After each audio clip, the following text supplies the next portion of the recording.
민수기 20장 7절로 13절까지 제가 한 절, 여러분들 한 절 교독합니다. 여호와께서 모세에게 말씀하여 이르시되 지팡이를 가지고 내 형 아론과 함께 회중을 모으고 그들의 목전에서 너희는 반석에게 명령하여 물을 내라. 내가 그 반석이 물을 내게 하여 회중과 그들의 짐승에게 마시게 할지니라. 모세가 그 명령대로 여호와 앞에서 지팡이를 잡으니라. 모세와 아론이 회중을 그 반석 앞에 모으고 모세가 그들에게 이르되 반역한 너희여 들으라. 우리가 너희를 위하여 이 반석에서 물을 내리야 하고 모세가 그의 손을 들어 그의 지팡이로 반석을 2번 치니 물이 많이 솟아나오므로 회중과 그들의 짐승이 마시니라.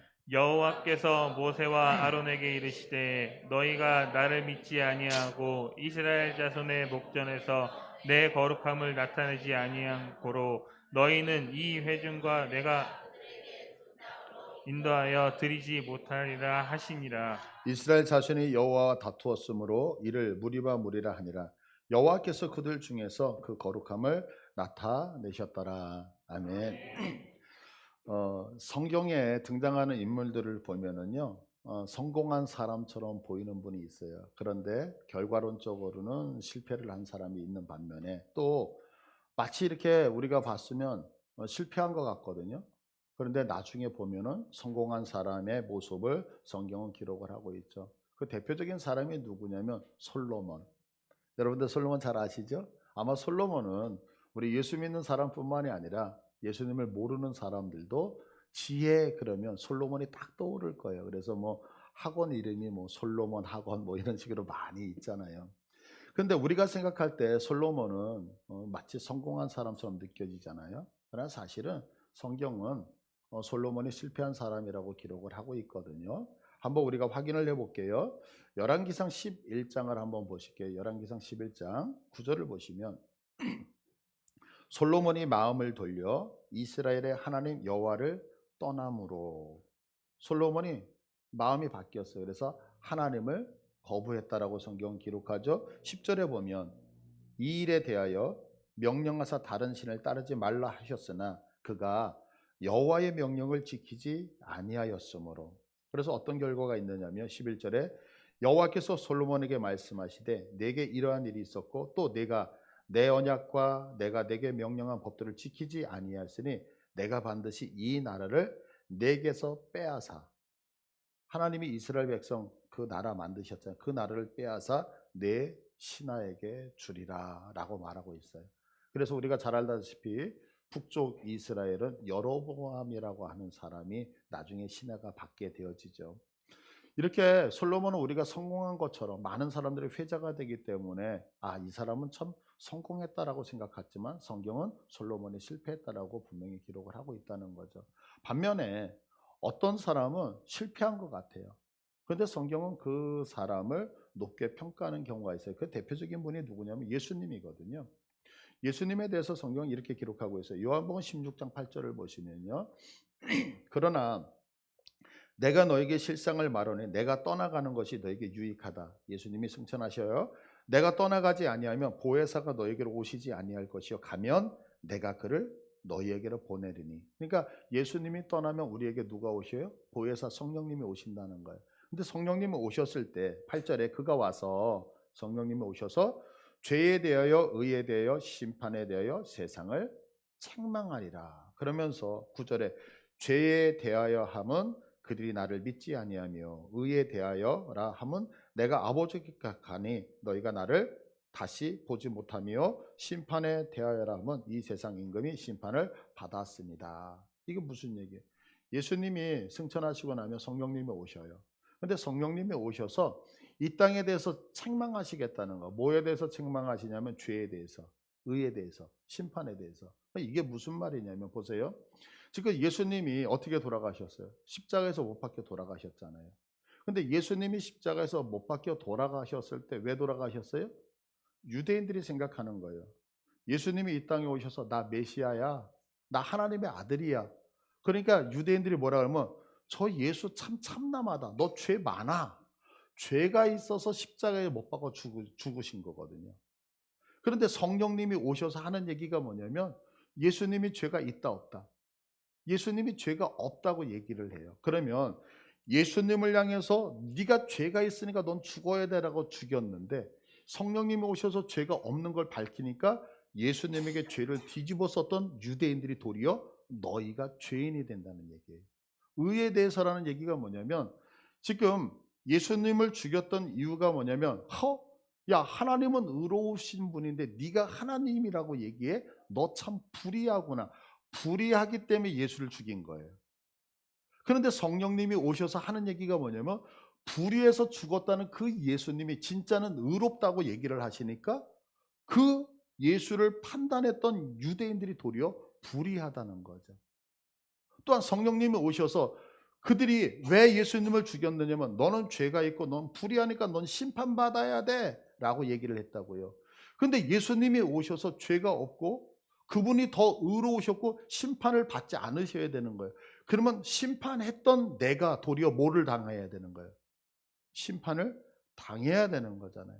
그러니까 이 성경은 무슨 얘기를 하고 있느냐면 우리가 봤을 때 예수님은 당연히 십자가에서 죽어도 당연하다고 생각을 했고 예수님은 실패한 인생이라고 생각을 했는데 성령님이 오셔서 하는 얘기가 뭐냐면 예수는 실패한 게 아니라 진짜 예수는 성공한 인생이다라고 얘기를 하고 있다라고 하는 거죠. 그러니까 우리들이 인생 속에서 예수님은 실패한 것 같지만 예수님은 실패하셨어요? 아니죠. 진정으로 성공했죠. 우리가 신앙생활을 하면서 조심해야 되는 것이 뭐냐면 바로 이 부분이거든요. 우리는 신앙생활을 하면서 내가 승리한 것 같아요. 바른 믿음을 갖고 있는 것 같아요. 그런데 이 바른 믿음, 승리한 것 같은 이것이 하나님의 평가도 그러면 상관이 없는데 문제는 하나님께서 나의 성공을 나의 신앙의 올바름이라고 나는 주장하지만 하나님이 나를 평가할 때 너의 신앙은 잘못됐다라고 얘기할 수 있다 없다? 있다는 거예요. 오늘 본문 8절을 한번 봐보세요. 오늘 본문 8절을 보시면 지팡이를 가지고 내 형 아론과 함께 회중을 모으고 그들의 목전에서 너희는 반석에게 명령하여 물을 내라 하라. 내가 그 반석이 물을 내게 하여 회중과 그들의 짐승에게 마시게 할지라. 하나님께서 지금 모세에게 말하는 거죠. 자, 반석에게 명해서 뭐 하라는 거예요? 회중과 백성들에게 물을 먹이라는 거예요. 그래서 11절을 보면 모세가 그대로 순종을 해요. 모세가 그의 손을 들어 그의 지팡이로 반석을 2번 치니 물이 많이 솟아나므로 회중과 그들의 짐승이 마시니라 라고 얘기를 해요. 여러분 이거 한번 잘 생각해 보세요.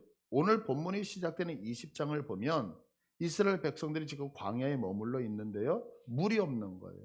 즉 이스라엘 백성들은 한두 명이 아니에요. 그냥 200만 명 정도 되는 어마어마한 숫자예요. 근데 먹을 물이 없어요. 그러니까 이 먹을 물이 없는 이들이 모세와 아론을 향하여서 야, 물 달라고 할 때 한마디씩만 해도 그것이 함성처럼 아우성처럼 들릴 수 있는 거죠. 근데 성경은 그것을 어떻게 묘사하고 있느냐면 모세와 아론과 백성들이 다투었더라라고 얘기해요. 싸웠다는 거예요. 무엇 때문에? 물을 달라고.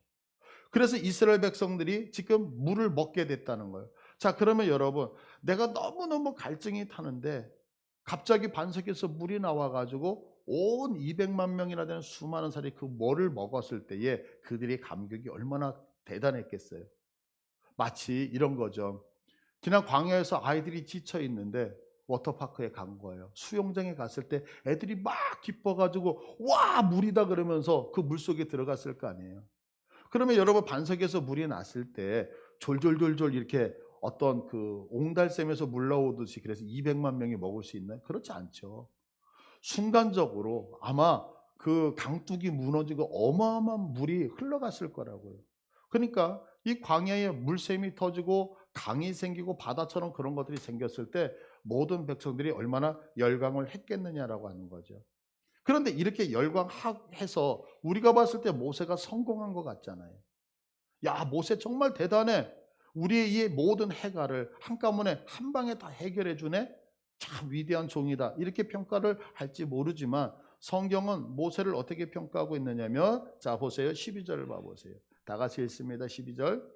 여호와께서 모세와 아론에게 이르시되 너희가 나를 믿지 아니하고 이스라엘 자손의 목전에서 내 거룩함을 나타내지 아니한 고로 뭐 했어요? 지금 모세가 하나님을 믿지 않았대요. 이게 성경의 평가예요.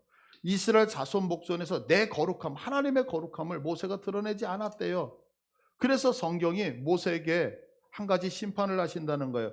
너희는 이 회중을 내가 그들에게 준 땅으로 인도하여 드리지 못하리라.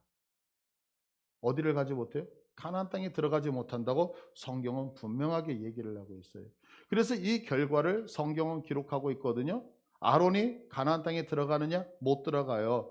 20장 24절을 보면 이렇게 설명해요. 아론은 그 조상들에게로 돌아가고 죽었다는 얘기죠. 내가 이스라엘 자손에게 준 땅에는 들어가지 못하리니. 왜요? 이는 너희가 무리바 물에서 내 말을 거역한 까닭이다. 아론 들어가지 못했다고요. 그러면 온 이스라엘 백성들을 애굽에서 데리고 왔던 모세는 어땠을까요? 모세가 죽는 장면이 신명기 34장에 나오는데요. 한번 보세요. 34장 4절. 여호와께서 그에게 이르시되, 모세에게 이르시는데, 이는 내가 아브라함과 이삭과 야곱에게 맹세하여 그의 후손에게 주리라 한 땅이라. 내가 네 눈으로 보게 하였거니와 너는 그리로 건너가지 못하리라 하시매, 이에 여호와의 종 모세가 여호와의 말씀대로 모압 땅에서 죽어. 지금 요단강 건너가게 되면 마치 우리가 강남이나 강북에 가서 한강을 건너가면 강남과 강북인 것처럼 지금 어때요? 남산 타워에 올라가가지고 뭘 보는 거예요? 강남을 보고 있는 거예요. 근데 하나님의 명령이 네가 눈으로 봤지? 하나님이 약속한 땅 저렇게 생겼어. 근데 너는 거기 들어가지 못해. 왜 들어가지 못해요? 아까 이 사건 때문에. 우리가 너무 잘 알고 있는 신약의 인물이 있어요. 가룟 유다요. 여러분들 지금까지 하나님께서 아담을 만드시고요. 오늘날까지 얼마나 수많은 사람들이 태어나고 죽고 태어나고 죽고 어마어마하잖아요. 근데 그렇게 많은 인구 중에서 예수님과 동시대를 살아간다는 것은 어찌 보면 되게 큰 은혜잖아요. 그것도 예수님하고 동일한 같은 나라에서 살아요. 이것도 큰 은혜라고요. 그런데 그렇게 수많은 인구 중에서 예수님이 특별히 12명을 택하시거든요. 성경 어디에도 예수님이 택하신 사람이 없잖아요. 근데 그 많은 인구 중에서 12명을 택할 때에 뽑힘 받은 사람이 누구냐면 가룟 유다예요. 그러면 가룟 유다 입장에서 보면 얼마나 그는 큰 은혜를 받은 거예요. 근데 성경은 가룟 유다를 향해서 뭐라고 평가를 하냐면 이렇게 평가해요. 마태복음 26장 24절을 보시면, 인자는 자기에 대해 기록된 대로 가거니와 인자를 파는 그 사람에게는 화가 있으리로다. 그 사람은 차라리 태어나지 아니하였더라면 제게 좋을 뻔하였더라. 성경은 가룟 유다에 대해서 네가 아예 이 땅에 태어나지 않았으면 참 좋을 뻔했다라고 아주 비극적으로 얘기를 하고 있다는 거죠. 예수님이 AD 30년경에 승천을 하셔요. 그리고 나서 예수님이 승천하신 다음에 정확히 50일, 그래서 우리는 오순절이라고 얘기하잖아요. 이 오순절날 마가의 다락방에서 기도하는 사람들에게 성령이 임하거든요. 그렇게 임하고 나니까 이 사람들은 열심히 자기의 생명 다 바쳐서 주를 위해서 열심히 헌신을 하며 전도를 하기 시작을 해요. 이때 이제 다메섹 도상에서 바울이라고 하는 사람이 예수님을 만나게 되죠. 예수님을 만났던 바울이라고 하는 사람은 순교를 당할 때까지 한 번도 쉬지 않고 열심히 복음을 전하는 자가 되어졌어요. 그런데 이 바울이라고 하는 사람이 2차 전도 여행을 할 때에 지금의 불가리아, 마게도냐거든요. 성경에서는 이 불가리아 지방의 복음을 전할 때 한 사람을 만나게 되어져요. 근데 이 사람이 사도 바울의 그 열정적인 복음 전파하는 것을 보면서 너무 행복해서 사도 바울을 계속 따라다니면서 같이 복음을 전해요. 그러니까 든든한 사도 바울의 동역자였다고요. 근데 사도 바울이 3차 전도 여행을 끝난 다음에 예루살렘에 왔다가 이제는 체포가 되어져서 미결수로 2년 정도 있다가 이제 로마의 가이사에게 끌려가서 재판을 당하게 되어져요. 근데 감옥에 2번을 들어가거든요, 사도 바울이. 근데 1차 감옥 때까지 이 사람이 계속해서 바울을 섬기는 거예요. 그런데 2차 그 메모틴 감옥이라고 하는 이 감옥은 어떻게 생겼느냐면, 우리는 감옥 그러면 보통 이렇게 지하로 들어가잖아요. 근데 메모틴 감옥은 위에 이렇게 운물처럼 생겼어요. 운물. 통로가. 그래서 사람을 집어넣으면 거기서는 위로 올라오지를 못하는 거예요. 그러니까 햇빛도 없어요, 거기는. 그렇게 어두운 곳에서 죽어가야 되는 바울을 보면서 이 사람이 바울을 떠나는 거예요. 지금까지 고생하면서 여기까지 왔는데 바울을 떠나요. 그래서 성경은 이 사람에 대해서 평가를 이렇게 하고 있어요. 디모데후서 4장 11절에 보니까 다 같이 읽을게요. 시작. 데마는 이 세상을 사랑하여 나를 버리고 데살로니가로 갔고. 아멘. 이 데마라고 하는 사람은 열심히 사도 바울을 따라다녔거든요. 그런데 결국에는 바울의 평가가 뭐냐면, 성경의 평가가, 데마는 이 세상을 사랑하여, 하나님의 세상이 아닌 우리가 살고 있는 이 땅을 사랑하여서 나를 버리고 데살로니가로 갔다라고 얘기를 해요. 그래서 학자들이 이 데마에 대해서 주석을 달 때 이렇게 주석을 달아요. 이 땅에서 예수를 믿다가 포기하는 대표적인 사람이다라고 얘기를 해요. 데마를. 우리 예수 믿다가 조금만 힘들면 넘어지는 사람이 있잖아요. 예수 믿다가 조금만 힘들면 예수님 나한테 왜 이래요? 그래서 교회를 떠나는 사람이 있잖아요. 그 사람들을 상징하는 사람이 누구다? 데마다라고 성경은, 학자들은 얘기를 한단 말이에요. 세상에도 성공한 것 같지만 실패한 사람이 얼마든지 있을 수 있는 거예요. 요즘 뭐 이 매스컴을 달구고 있는 연예인 있잖아요. 뭐 어이가 없어. 어이없죠? 어이가 없다라고 해서 한때 큰 인기를 누렸던 자가 마약으로 인해서 뭐 동성애자가 됐다라고 해서 매스컴을 달구고 있잖아요. 모든 걸 어느 순간에 다 잃어버리는 거죠. 근데 오늘 모세도 마찬가지라는 거예요. 물을 먹은 수많은 사람들이 지금 기뻐한다고요. 환호하고 있다고요. 모세의 이름을 부르면서 모세, 모세, 모세 그러면서 열광을 할 수도 있는 거예요. 그래서 모세 스스로 생각할 때, 아, 내가 하나님 앞에서 참 성공했구나 라고 얘기할 수도 있다는 거죠. 그러나 성경은 아까 우리가 살펴봤던 것처럼 모세를 향하여 성공한 사람이 아니라 실패했다라고 얘기를 하고 있다는 거예요. 제가 신앙생활을 하면서 여러분들 다 구원 받으셨죠? 구원 받으셨죠? 저도 구원 받았어요. 그런데 날마다 제가 기도하면서 두려운 것이 있어요. 살면, 목사면 늘 거룩한 생각을 해야 되는 거 아니에요? 늘 하나님 더 많이 사랑해야 되는 거 아니에요? 그런데 저도 모르게 살면서 생각하는 걸 보면 하나님이 기뻐하는 걸 생각하지 않아요.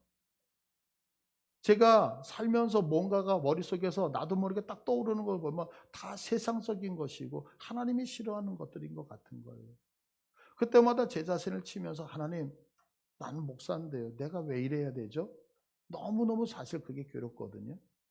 근데 여러분들 한번 이 말씀을 보세요. 제가 참 두렵게 여기는 말씀인데 마태복음 7장 21절. 나더러 주여 주여 하는 자마다 다 천국에 들어갈 것이 아니요 다만 하늘에 계신 내 아버지의 뜻대로 행하는 자라야 들어가리라. 그날에 많은 사람이 나더러 이르되 주여 주여 우리가 주의 이름으로 선지자 노릇하며 주의 이름으로 귀신을 쫓아내며 주의 이름으로 많은 권능을 행하지 아니하였나이까. 근데 주의 평가가 뭔지 아세요? 그때 내가 그들에게 밝히 말하는데 내가 너희를 도무지 알지 못하니 불법을 행하는 자들아 내게서 떠나가라. 여러분들 자신 있으세요? 저는 한 주간 한 주간을 살면서 사실 이 말씀 앞에 너무너무 두려운 거예요. 내가 이 시간에 여러분들에게 말씀을 증거하고 있다라고 해서 하나님이 나를 인정해 주실 수 있을까? 내가 나가서 복음을 전하고 전도하고 있다라고 해서 하나님께서 와, 훌륭한 종이라고, 제가 기도로 누군가의 병을 고쳐드리고 누군가에게 어떤 은사를 행한다 그래서 하나님이 나를 인정하실까? 너무너무 두려운 거예요. 왜 도대체 이런 평가가 모세에게 왜 주어졌느냐는 거죠. 분명히 수많은 사람들이 물을 먹었잖아요. 수많은 사람들의 문제를 해결해 주었잖아요. 그런데 성경은 왜 모세가 실패했다고, 가나안 땅에 들어가지 못했다라고 얘기하고 있느냐는 거죠. 오늘 이 본문의 말씀을 통해서 우리가 후회하지 않는 신앙생활을 하기 위해서 어떻게 해야 되는지 우리가 한번 은혜를 받기를 원해요. 저는 이렇게 생각해요. 신앙에서 실수하지 않기 위해서는요, 매 순간 하나님의 말씀을 따라야 한다는 거예요. 여러분, 하나님께서 우리들에게 말씀하시는 거 믿으시죠? 말을 한다라고 하는 것은요, 그 사람의 인격이 담겨져 있는 거잖아요. 누군가가 나에게 어떤 얘기를 한다는 것은 그 사람의 인격이 포함돼서 나에게 나오는 거잖아요. 우리가 욥기서를 보면 성경은 욥기를 통해서 한 가지를 우리에게 알려주고 싶은 거예요. 그게 뭐냐면 하나님이 누구인지 바르게 알아야 된다, 이 얘기를 하고 있는 거거든요. 욥은요, 한 가지를 갖고 있었어요. 그게 뭐냐면 욥은 하나님을 생각을 할 때 하나님이 왜 하나님이시냐면 하나님이 나보다 힘이 센 거야. 나보다 힘이 센 그 하나님이 복도 줄 수 있고 저주도 행할 수 있는 거야.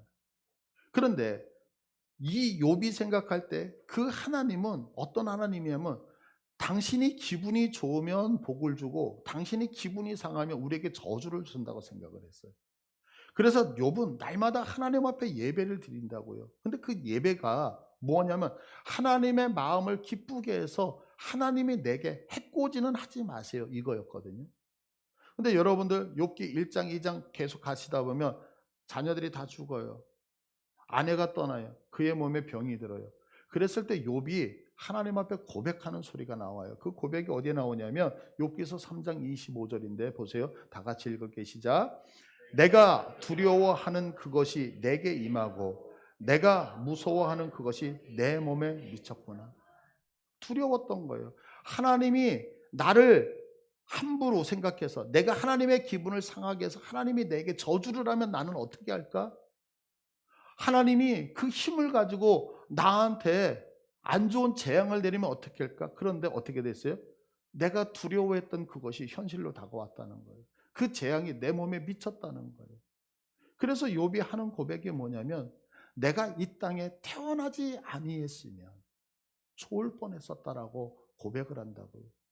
근데 이렇게 하나님에 대해서 오해하고 있는 이 욥을 향해서 지금 하나님께서 계속해서 설득하시는 거예요. 욥아, 내가 힘이 세고 내 마음에 안 들면 저주를 하고 내 마음에 들면 상을 주는 그런 하나님이라고 생각하니? 아니야, 욥아. 그러면서 계속해서 설득을 해요. 설득하고 설득해서 이렇게 설득을 했을 때 욥이 하나님의 설득을 당하기 시작하는 거예요. 아, 내가 지금까지 생각했던 하나님, 그런 하나님이 아니었네요. 그래서 욥기 42장에 가서 욥이 깨달은 하나님의 설득에 의하여 자기의 마음이 바뀌기 시작해요. 그 바뀌는 것을 이렇게 고백을 한다고요. 42장 2절을 보시면 주께서는 못하실 일이 없사오며 무슨 계획이든지 못 이루실 것이 없는 줄 아오니 무지한 말로 이치를 가리는 자가 누구이니까 나는 깨닫지도 못한 일을 말하였고 스스로 알 수도 없고 헤아리기도 어려운 일을 말하였습니다. 이게 뭐냐면 하나님이 계획이 있고 생각이 있었는데 내가 그걸 알지도 못하면서 함부로 얘기했던 거 내가 잘못했습니다, 이 얘기예요. 그래서 내가 말하겠사오니 주는 들으시고 내가 주께 묻겠사오니 주여 내게 알게 하옵소서. 내가 주께 대하여 귀로 듣기만 하였사오나 이제는 눈으로 주를 배웁니다. 그러므로 내가 스스로 거두어드리고 티끌과 제 가운데서 회개합니다. 내가 하나님 오해했던 거 회개합니다. 뭐예요? 하나님은 힘이 세기 때문에, 그래서 마음에 들면 축복하고 마음에 안 들면 재앙 주는 그런 하나님이 아니라 하나님은 우주 만물을 만들어 놓고서 생각을 갖고 하나님이 통치하고 다스린다는 것을 누가? 욥이 깨달았단 말이에요. 하나님이 말씀하시는 것은 하나님께서 생각이 있기 때문에 하시는 거예요. 믿으십니까? 그냥 얘기하는 게 아니에요.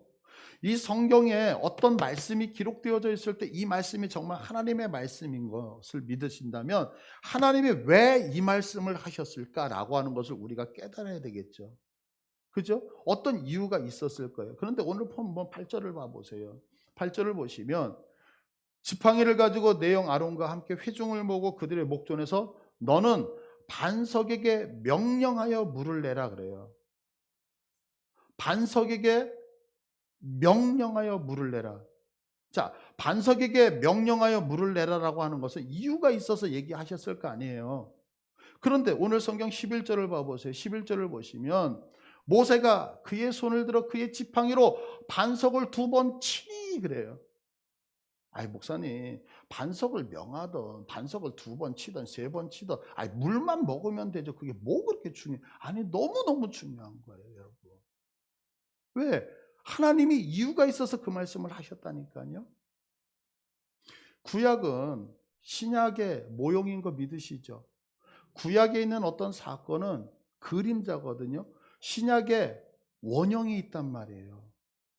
그러니까 오늘 이 사건은 그냥 사건이 아니라 무엇인가를 예표하고 싶어서 하나님께서 말씀하셔서 기록하신 거거든요. 자, 그런데 보세요. 이제 고린도전서 10장을 봐보세요. 10장 2절. 자, 읽습니다. 시작. 모세에게 속하여 다 구름과 바다에서 세례를 받고, 이거 지금 홍해 건너오는 사건이에요. 자, 3절. 다 같은 신령한 음식을 먹으며, 4절. 다 같은 신령한 음료를 마셨으니 이는 그들을 따르는 신령한 반석으로부터 마셨음에 그 반석은 곧 그리스도라. 반석이 누구라고요? 반석은 예수 그리스도를 상징한다는 거예요. 자, 그러면 아까 반석 쳐서 물이 나왔어요. 그 얘기는 예수 그리스도를 통하여 우리들에게 해갈시키는 물이 나왔다는 것을 예표하고 있는 거죠. 자, 그런데 보세요, 여러분. 이게 왜 그렇게 중요했느냐면 우리가 생각할 때 지금 하나님은 반석을 명하여 물을 내라고 했고요. 모세는 반석을 쳤어요. 그런데 여기서 치다라고 하는 단어, 반석을 쳤잖아요.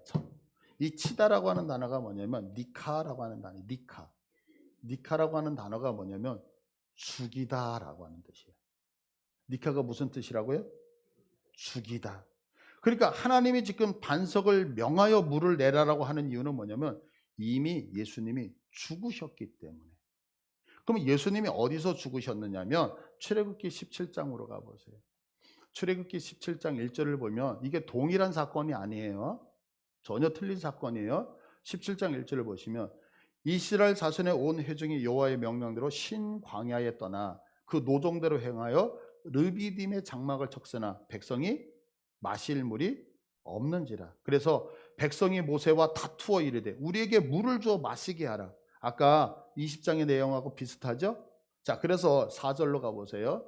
4절 가시면 모세가 여호와께 부르짖어 이르되 내가 이 백성이 어떻게 하리이까? 그들이 조금 있으면 내게 돌을 던지겠습니다. 이거 5절에 하나님이 명령하셔요. 여호와께서 모세에게 이르시되 백성 앞을 지나서 이스라엘 장로들을 데리고 나일강을 치던 네 지팡이를 손에 잡고 가라. 6절. 내가 호렙산에 있는 그 반석 위 거기서 내 앞에 서리니 너는 그 반석을 치라. 그것에서 물이 나오리니 백성이 마시리라. 여기서 치라가 뭐라고요? 니카, 죽이다. 예수 그리스도를 죽여서 너희가 물을 마시라고 이미 출애굽기에서 한번 명하셨죠. 여러분들 생각해 보세요. 우리 성도들도 동일해요. 예수님의 죽음은 오직 이 땅에서 단 한 번이라는 사실을 믿으십니까? 그래서 이 사실을 히브리서 기자는 이렇게 설명하고 있어요. 히브리서 10장으로 가보세요. 10장 9 보시면 그 위에 말씀하시기를 보시옵소서 내가 하나님의 뜻을 행하러 왔나이다 하셨으니 그 첫째 것을 폐하시면 하나님이 둘째 것을 세우시는데 이 뜻을 따라 예수 그리스도의 몸을 단번에, 기억하세요. 이 단어 단번에 들이심으로 말미암아 우리가 거룩함을 얻었노라. 제사장마다 매일 서서 섬기며 자주 같은 제사를 드리되 이 제사는 언제나 죄를 없게 하지 못하거니와 오직 그리스도는 죄를 위하여 한 영원한 단번에 영원한 제사를 드리고 하나님 우편에 앉아 그 위에 자기 원수들을 자기 발등상에 되게 하실 때까지 기다리시나니 그가 거룩하게 된 자들을 한 번의 제사로 영원히 온전하게 하셨느니라. 믿으십니까? 예수님의 십자가 사건은 단의 사건이에요. 믿으십니까? 이 단의 사건은 우리를 영원히 용서하시는 거예요. 이 단의 사건은 우리를 완전하게 용서하시는 거예요. 그래서 히브리서 기자는 예수님의 사건을 단 한 번의 사건으로 영원히 온전한 사건이라고 분명하게 선포하고 있다고요. 그런데 누가 몰랐어요? 지금 모세는 이 사실을 모르는 거예요. 무엇을 몰랐어요? 우리들이 인생을 살아가면서 예수님이 날마다 죽어야 된다고 생각을 하는 거예요. 아니요. 예수님의 순환의 사건은, 예수님의 죽으심의 사건은 단 일회성인 걸 여러분들이 믿으시길 바라요. 우리 성도들이 많이 오해하는 것이 있어요. 그게 뭐냐면 우리는 예수님이 십자가에서 죽으셨다라고 하는 그 사건을 통해서 이루신 사건을 우리는 기억하지 못해요. 여러분도 혹시 기억하십니까? 제가 우리 성도들을 처음 만났을 때, 만나서 얼마 되지 않았을 때 이런 질문을 드렸던 거. 예수 믿으면 구원을 받으시죠? 예수 믿으면 구원 받으시죠? 자, 그러면 예수님의 무엇을 믿으면 구원을 받죠? 예수님의 이름을 믿으면 구원을 받나요? 세상에 많은 사람들 예수님의 이름 모르는 사람 거의 없을 거예요. 예수님이 이 땅에 태어나셨다는 거 세상 모든 사람들 다 알아요. 왜? 성탄절을 다 지키니까요. 예수님이 십자가에서 돌아가셨다는 거 다 알아요. 왜? 교회마다 십자가가 다 있잖아요. 예수님이 3일 만에 부활하셨다는 거 다 알아요. 왜요? 우리가 열심히 계략 나눠줬잖아요. 그러면 예수님의 이름을 알아요. 예수님이 이 땅에 태어났다는 것도 알아요. 예수님이 죽었다가 3일 만에 부활했다는 것도 알아요. 승천했다는 것도, 재림했다는 것도 알아요. 그러면 이 사실을 믿고 이 사실을 알면 구원받는 건가요? 분명히 아니라고 말씀드렸잖아요. 내가 하나님 앞에 나와서 기도를 해요. 하나님 앞에 나와서 봉사를 해요. 그리고 무엇도 하고 무엇도 하고 무엇도 하는데 예수님이 십자가에서 죽으셔서 이루셨던 그 사실을 우리가 알지 못한다면 오늘 모세가 하고 있는 실수하고 동일한 실수를 하고 만다는 거죠.